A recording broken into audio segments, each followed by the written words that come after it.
Hello students, मैं doctor निशा बंसल, सहायक आचार्य EAFM राजकीय महाविद्यालय सुमेरपुर से। आज के वीडियो में हम बात करेंगे बीकॉम द्वितीय वर्ष के लिए प्रश्न पत्र प्रथम मौद्रिक एवं बैंकिंग प्रणाली। आइए स्टार्ट करते हैं। आज का अपना टॉपिक है भारतीय रिजर्व बैंक की सफलताएं एवं असफलताएं। तो RBI की सफलताओं और असफलताओं के बारे में बात करते हैं। तो स्टार्ट करते हैं सफलताओं से। भारतीय रिजर्व बैंक की सफलताएं। देखिए, भारतीय रिजर्व बैंक की क्या क्या सक्सेस रही है, क्या सफलताएं रही हैं, किन पॉइंट्स पर सफल रहा है। तो स्टार्ट करते हैं फर्स्ट पॉइंट पे।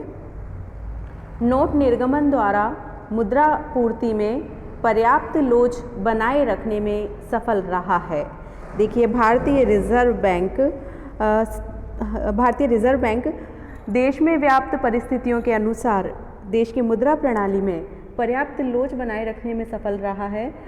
देश की परिस्थितियों के अनुसार ही या देश की परिस्थितियों को ध्यान में रखते हुए RBI ने स्वतंत्रता के पश्चात आनुपातिक कोष प्रणाली चलन में ली थी। आनुपातिक कोष पद्धति के अनुसार नोटों का निर्गमन किया था, लेकिन देश में परिवर्तित होती परिस्थितियों को ध्यान में रखते हुए RBI ने अपनी इस पद्धति में भी परिवर्तन किया और 1956 से देश में न्यूनतम कोष प्रणाली को अपनाकर उसके आधार पर नोटों के निर्गमन को अपनाया। तो इस प्रकार से देश की मुद्रा प्रणाली में लोचता उत्पन्न हुई और RBI मुद्रा प्रणाली में पर्याप्त लोच बनाए रखने में सफल रहा। तो नेक्स्ट देखिए, सस्ती मुद्रा नीति।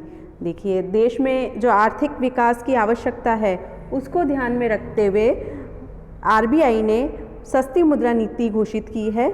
वर्तमान में बैंक दरों में आप देख सकते हैं बहुत अच्छे से कमी वृद्धि की जा रही है। तो इस प्रकार से विकासशील राष्ट्र है हमारा देश भारत, और उसमें विनियोगों को बढ़ावा देने के लिए सस्ती मुद्रा नीति का अनुसरण RBI ने किया है। नेक्स्ट पॉइंट देखिए, सार्वजनिक ऋणों की व्यवस्था। देखिए, देश का केंद्रीय बैंक होने के नाते देश में वित्त की पूर्ति करना, मुद्रा की पूर्ति को बनाए रखना इसका मुख्य उद्देश्य रहा है। उसी के अंतर्गत सार्वजनिक ऋणों की पर्याप्त पूर्ति समय समय पर की है। निम्न ब्याज दर पर ऋण उपलब्ध कराने में सफल रहा है देश में। साथ ही घाटे के बजट जो बनाए जा रहे हैं उस घाटे की पूर्ति के लिए अपनी महत्वपूर्ण भूमिका अदा कर रहा है, कम ब्याज दरों पर ऋण प्रदान करके। तो इस प्रकार से सार्वजनिक ऋण की व्यवस्था करने में ये सफल रहा है। नेक्स्ट पॉइंट देखिए, बैंकिंग अधिनियम का निर्माण। देखिए, बैंकों पर उचित नियमन और नियंत्रण बनाए रखने के लिए बैंकिंग अधिनियम पारित करने में सफल रहा है। बैंकिंग अधिनियम 1949, बैंकिंग अधिनियम 1970, यानी कि जो बैंकों पर नियंत्रण करने के लिए जितने भी अधिनियम इसके द्वारा पारित किए गए हैं उनका सफलतापूर्वक संचालन करने में भी सफल रहा है। तो इस प्रकार से उचित नियंत्रण और सामंजस्य इसने अनुसूचित बैंकों में और व्यापारिक बैंकों की क्रियाओं में करने में सफल रहा है। तो इस प्रकार इस उद्देश्य में ये सफल रहा है। नेक्स्ट पॉइंट देखिए, साख नियंत्रण नीति। जो साख नियंत्रण की नीति RBI द्वारा अपनाई जा रही है उसमें चाहे गुणात्मक उपाय हैं या मात्रात्मक विधियां अपनाई गई है, दोनों को ही सफलतापूर्वक इसने अपनाया है और अर्थव्यवस्था में साख की मात्रा को नियंत्रित करने में सफलता इसे प्राप्त हुई है। तो इस प्रकार से साख नियंत्रण की विधि को सरल करने में, चयनात्मक साख नियंत्रण की नीतियों को अपनाने में, विधियों को अपनाने में भी सफल रहा है। तो उचित साख नियंत्रण नीति अपनाकर इसने अर्थव्यवस्था के विकास में महत्वपूर्ण योगदान प्रदान किया है। नेक्स्ट देखिए, अगला पॉइंट है संगठित मुद्रा बाजार।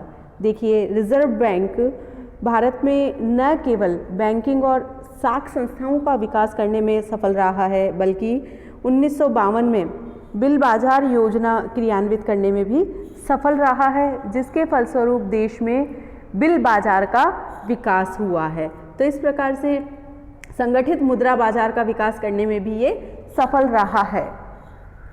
नेक्स्ट पॉइंट देखिए, ब्याज दरों में स्थायित्व। देखिए, RBI अपनी मौद्रिक नीति के आधार पर प्रभावपूर्ण ब्याज दरों में नियंत्रण करने में सफल रहा है, ब्याज दरों को प्रभावपूर्ण तरीके से स्थिर करने में सफल रहा है, ब्याज दरों में बहुत ज़्यादा ऊंचा वजन नहीं हो, इस उद्देश्य को प्राप्त करने में सफल रहा है। तो ब्याज दरों में स्थायित्व इसने बनाए रखा है अर्थव्यवस्था में। नेक्स्ट पॉइंट देखिए, रुपए का आंतरिक तथा बाहरी मूल्य बनाए रखना। देश में रुपए का आंतरिक और बाह्य मूल्य स्थायी बनाए रखना एक महत्वपूर्ण उद्देश्य है, जिसको प्राप्त करने में आरबीआई सफल रहा है। हालांकि देश में 1949 और 1966 दो बार अर्थव्यवस्था में भारतीय रुपए का अवमूल्यन किया गया, लेकिन फिर भी इतनी लंबी अवधि तक किसी भी विकासशील अर्थव्यवस्था में रुपए के बाह्य मूल्य को स्थायी बनाए रखना एक बहुत ही कठिन काम है। लेकिन आरबीआई अपनी नीतियों द्वारा, बैंक दर में परिवर्तन द्वारा, विदेशी विनिमय नियंत्रण द्वारा, विदेशी मुद्रा के क्रय विक्रय की नीति के आधार पर भारतीय मुद्रा के आंतरिक और बाह्य मूल्यों में स्थिरता बनाए रखने में सफल रहा है। तो इस प्रकार से इस आधार पर सफलता इसने प्राप्त की है। नेक्स्ट पॉइंट देखिए, औद्योगिक वित्त व्यवस्था। देखिए, उद्योगों का तीव्र विकास करना हमारे देश में सबसे अनिवार्य आवश्यकता थी। तो आरबीआई की स्थापना के उद्देश्यों में मैंने आपको बताया था, औद्योगिक वित्त प्रदान करना आरबीआई की स्थापना के पीछे एक महत्वपूर्ण उद्देश्य रहा है, और उस उद्देश्य को की प्राप्ति करने में आरबीआई सफल रहा है। बहुत हद तक दीर्घकालीन औद्योगिक वित्त प्रदान करने में ये सफल रहा है।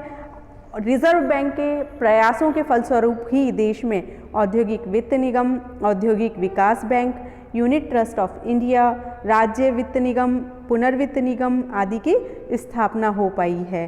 साथ ही आरबीआई इन संस्थाओं से अंश खरीदकर या इन संस्थाओं को ऋण प्रदान करके उनके पुनर्वित्त की व्यवस्था भी करता है। तो इस प्रकार से यह संस्थाएं उद्योगों को वित्त प्रदान करने में सफल रही हैं, जिसके पीछे आरबीआई ने पूर्ण रूप से सहयोग प्रदान किया है। तो इस प्रकार देश में उद्योगों को दीर्घकालीन वित्त प्रदान करने के अपने उद्देश्य में आरबीआई सफल रहा है। नेक्स्ट पॉइंट देखिए, कृषि वित्त व्यवस्था। देखिए, हमारे देश में कृषि अर्थव्यवस्था की रीढ़ की हड्डी है, बैकबोन ऑफ द इकोनॉमी। तो इस प्रकार से, और भारत एक कृषि प्रधान देश है, तो देश में कृषि वित्त प्रदान करना बहुत महत्वपूर्ण आवश्यकता है, और इस उद्देश्य की प्राप्ति में आरबीआई सफल रहा है। आरबीआई ने 1982 में कृषि वित्त प्रदान करने के उद्देश्य से नाबार्ड की स्थापना की है। नाबार्ड अब हम पहले बात कर चुके हैं नाबार्ड के बारे में। तो इस प्रकार से राष्ट्रीय कृषि एवं ग्रामीण विकास बैंक की स्थापना करके देश में कृषि वित्त प्रदान किया है। दीर्घकालीन कृषि वित्त की दीर्घकालीन कृषि साख कोष स्थापित किया है। राष्ट्रीय कृषि स्थिरीकरण कोष की स्थापना की गई। इन सभी योजनाओं के माध्यम से कृषि क्षेत्र में वित्त व्यवस्था करने में, साख प्रदान करने में आरबीआई सफल रहा है। नेक्स्ट पॉइंट देखिए, समाशोधन व्यवस्था। देखिए, आरबीआई ने विभिन्न अनुसूचित बैंकों के पारस्परिक भुगतानों को सुगम बनाने के लिए 98 समाशोधन गृहों की स्थापना की है। इस व्यवस्था को सुगम बनाने के लिए आरबीआई ने निरंतर प्रयत्नशील रहा है। आरबीआई साथ ही देश के जो 4 महानगर हैं, मुंबई, दिल्ली, चेन्नई और कोलकाता, इनमें भी मशीनीकृत चेक प्रोसेसिंग करने में सफल रहा है। और आरबीआई के अथक प्रयासों के फलस्वरूप ही देश में समाशोधन गृह कार्य कंप्यूटर के माध्यम से करना सफल हुआ है, कंप्यूटर के माध्यम से किए जाना सफल हुआ है। तो इस प्रकार से ऑनलाइन जो क्लियरिंग की व्यवस्था है, आप देखिए वर्तमान में हमारे चेक तुरंत क्लियर हो जाते हैं, उनको बहुत समय नहीं लगता, सेम डे क्लियर हो जाते हैं लोकल चेक। तो इस प्रकार से ये सारे आरबीआई के अथक प्रयासों के कारण ही संभव हो पाया है। नेक्स्ट पॉइंट देखिए, मुद्रास्फीति पर नियंत्रण। देखिए, आरबीआई समय समय पर अपनी मौद्रिक और साख नीति पर नियंत्रण करने में सफल रहा है, मौद्रिक और साख नीति में परिवर्तन करने में सफल रहा है। तो विभिन्न मौद्रिक और साख नीति के विभिन्न विधियों को अपनाकर देश में मुद्रास्फीति पर नियंत्रण करने में सफल रहा है। नेक्स्ट पॉइंट देखिए, खोज, अनुसंधान एवं प्रकाशन, यानी कि आरबीआई अपने अनुसंधान और समंक विभाग, आंकड़ा विभाग जो इसमें कार्यरत है, उसके माध्यम से मुद्रा, साख, बैंकिंग, कृषि, सहकारिता, औद्योगिक उत्पादन आदि से संबंधित आंकड़ों को समय समय पर संकलित करने और उनका प्रकाशन करवाने में सफल रहा है। यह जो आंकड़े हैं ये देश की अर्थव्यवस्था के विकास की दिशा को, देश की अर्थव्यवस्था को विकास की दिशा प्रदान करने में सहायक होते हैं। तो इस प्रकार से समय समय पर विभिन्न संबंधित आंकड़े प्रस्तुत करने में आरबीआई सफल रहा है। नेक्स्ट पॉइंट देखिए, संकट में बैंकों की रक्षा एवं जन विश्वास में वृद्धि। देखिए, देश की बैंकिंग व्यवस्था में किसी भी बैंक के सामने जब भी संकट काल उपस्थित हुआ है, उन संकटकालीन परिस्थितियों में आरबीआई ने उन्हें वित्तीय व्यवस्था प्रदान करके असफल होने से बचाया है। साथ ही बैंकों के एकीकरण, समन्वय स्थापित करने में सफल रहा है, जिसके फलस्वरूप बैंकिंग व्यवस्था में जन विश्वास में वृद्धि हुई है। तो इस प्रकार से जन विश्वास बढ़ाने में सफल रहा है। नेक्स्ट पॉइंट देखिए, बैंकों के बैंक के रूप में उपलब्धि। देखिए, भारत में चूंकि शीर्ष बैंकिंग व्यवस्था का नितांत अभाव था, ऐसे समय पर आरबीआई की स्थापना से ये कमी दूर हुई। आरबीआई केंद्रीय बैंक के रूप में कार्य करने में सफल रहा है। बैंकों के बैंक के रूप में कार्य करते हुए आरबीआई समय समय पर आर्थिक सहायता पहुंचाकर आर्थिक स्थिति को मजबूत किया है। इसके साथ ही बैंकों को असफल होने से बचाया है। तो इस प्रकार से आरबीआई ने अपने अस्तित्व को स्थापित किया है केंद्रीय बैंक के रूप में, बैंकों के बैंक के रूप में। तो अपने अस्तित्व को स्थापित करने में सफल रहा है। नेक्स्ट पॉइंट देखिए, बैंकिंग विकास।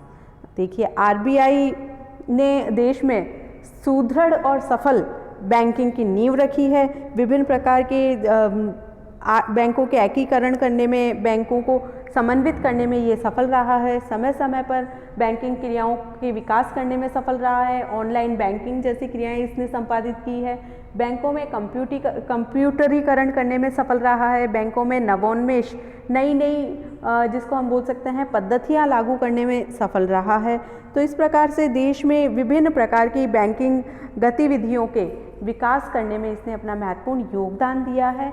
नवाचार करने में सफल रहा है। तो देश में बैंकिंग क्रियाओं में जो आप देख सकते हैं, इतनी जल्दी हमें सुविधाएं प्राप्त होती है, सेवाएं प्राप्त होती है। बैंकिंग सेवाओं के विकास करने में सफल रहा है। तो इस प्रकार से ये सारे पॉइंट हमें यहाँ पर आरबीआई की सफलताओं को दर्शाते हैं। नेक्स्ट पॉइंट हम देख सकते हैं। नेक्स्ट हमारा टॉपिक है भारतीय रिजर्व बैंक की असफलताएं। ऐसे कौन से पॉइंट्स हैं, किस आधारों पर हम कह सकते हैं कि आरबीआई उन्हें प्राप्त करने में असफल रहा है। तो फर्स्ट पॉइंट हम देखते हैं, मुद्रास्फीति पर नियंत्रण करने में असमर्थ रहा है। देखिए, हालांकि आरबीआई ने मुद्रास्फीति पर कंट्रोल करने के लिए अपनी नीतियों में समय समय पर परिवर्तन किया है, लेकिन फिर भी हीनार्थ प्रबंधन को अपनाकर तीव्र गति से मुद्रा का निर्गमन करने के कारण मुद्रास्फीति की दर पर नियंत्रण करने में कुछ हद तक असफल रहा है। समय समय पर देश में मुद्रास्फीति की दरों में वृद्धि हुई है। तो इस आधार पर हम कह सकते हैं कि मुद्रास्फीति को रोकने में आरबीआई असफल रहा है, असमर्थ रहा है। नेक्स्ट पॉइंट देखिए, असंगठित मुद्रा बाजार। देश में असंगठित मुद्रा बाजार पर नियंत्रण स्थापित करने में, उनकी क्रियाओं को समन्वित करने में आरबीआई असफल रहा है। असंगठित मुद्रा बाजार की ब्याज दरें, उनकी नीति नियम बिल्कुल अलग रहते हैं, उन पर किसी प्रकार का नियंत्रण नहीं है और उनको संगठित करने में आरबीआई ने कई कदम उठाए हैं समय समय पर, लेकिन फिर भी उन्हें संगठित करने में वो पूर्ण रूप से सफल नहीं हुआ है। आज भी देश में बड़ी मात्रा में देशी बैंकर्स कार्यरत हैं, तो उनकी क्रियाओं पर नियंत्रण करना अनिवार्य है, जिसमें आरबीआई सफल नहीं हो पाया है। नेक्स्ट पॉइंट देखिए, बैंकिंग सुविधाओं की अपर्याप्तता। हालांकि आरबीआई की स्थापना के बाद देश में बैंकिंग सुविधाओं का विकास हुआ है।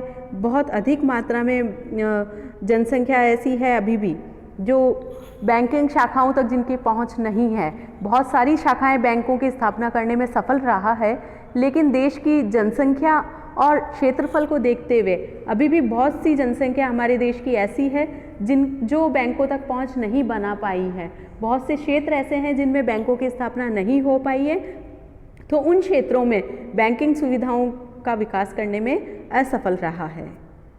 नेक्स्ट पॉइंट देखिए, रुपए के आंतरिक मूल्य में अस्थिरता।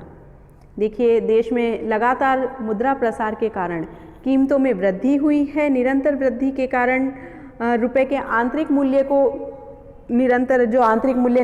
चूँकि मुद्रास्फीति की परिस्थिति लगातार विद्यमान है, कीमतों में लगातार वृद्धि हुई है, इसलिए रुपए के आंतरिक मूल्य में निरंतर कमी हुई है, जिसे रोकने में आरबीआई सफल नहीं हो पाया है। नेक्स्ट पॉइंट देखिए, कृषि साख में अस्थिरता। हालांकि आरबीआई देश में कृषि वित्त की उचित व्यवस्था करने के लिए प्रयत्नशील है, लेकिन आज भी आरबीआई कृषि साख की समुचित और पर्याप्त व्यवस्था करने में सफल नहीं हो पाया है। समय पर साख उपलब्ध कराने में इसे सफलता प्राप्त नहीं हुई है। नेक्स्ट पॉइंट देखिए आप, विकसित बिल बाजार की स्थापना में असफल। देखिए, आरबीआई देश में सुदृढ़ बिल बाजार की योजना प्रस्तुत की है, लेकिन फिर भी आरबीआई को इस कार्य में अभी तक सफलता प्राप्त नहीं हुई है। अगला पॉइंट देखिए, विदेशी विनिमय व्यवसाय में भारतीय बैंकों का कम भाग। आरबीआई भारतीय बैंकों को विदेशी विनिमय व्यवसाय में उपयुक्त स्थान दिलाने में असमर्थ रहा है। इसी कारण आज भी विदेशी विनिमय व्यवसाय पर विदेशी विनिमय बैंकों का प्रभुत्व है। भारतीय बैंक अभी भी इस व्यवसाय में सम्मिलित नहीं हो पाए हैं। इनका भारतीय बैंकों का भाग बहुत ही कम है अभी भी। अगला पॉइंट देखिए, ब्याज दरों में भिन्नता एवं अस्थिरता। आज भी देश में मुद्रा बाजार में प्रचलित ब्याज दरों में भिन्नता है। अलग अलग ब्याज दरें प्रचलन में हैं। विकसित बिल बाजार की, संगठित बिल बाजार की ब्याज दरें अलग है, असंगठित बिल बाजार की ब्याज दरें अलग है। तो ब्याज दरों में भिन्नता है, साथ ही अस्थिरता है। ब्याज दरों में बहुत ज़्यादा फ्लक्चुएशंस हुए हैं, उच्चावचन हुए हैं, जिन्हें रोकने में आरबीआई सफल नहीं हो पाया है। नेक्स्ट पॉइंट देखिए, बैंकिंग संकट से रक्षा में असमर्थ। देखिए, बैंकों के जितने भी एनपी है नॉन परफॉर्मिंग एसेट्स है, वो लगातार बढ़ते जा रहे हैं। बैंकों के फेल होने की जो दर है वो लगातार बढ़ती जा रही है। आज भी बैंकिंग संकट से रक्षा करने में असमर्थ रहा है आरबीआई। बैंकों को असफल होने से रोकने में असफल रहा है, और साथ ही जो बैंकों में एनपीए की समस्या है उसे रोकने में असफल रहा है। तो इस प्रकार से बैंकिंग व्यवस्था पर पर्याप्त नियंत्रण करने में असफल रहा है। नेक्स्ट पॉइंट है औद्योगिक वित्त की अपर्याप्तता। हालांकि औद्योगिक वित्त प्रदान करने के लिए आरबीआई ने समय समय पर महत्वपूर्ण कदम उठाए हैं, महत्वपूर्ण संस्थाओं की स्थापना की गई है, लेकिन फिर भी पर्याप्त औद्योगिक वित्त उपलब्ध करवाने में सफल नहीं हो पाया है। आज भी लघु और कुटीर उद्योगों को पर्याप्त मात्रा में वित्त उपलब्ध करवाने में सफल नहीं हो पाया है।